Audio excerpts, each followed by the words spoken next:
যখন ফাতেমা আসলো সে বাড়ি,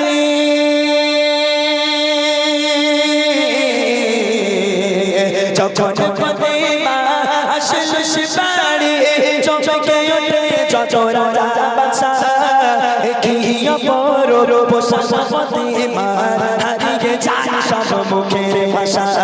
যখন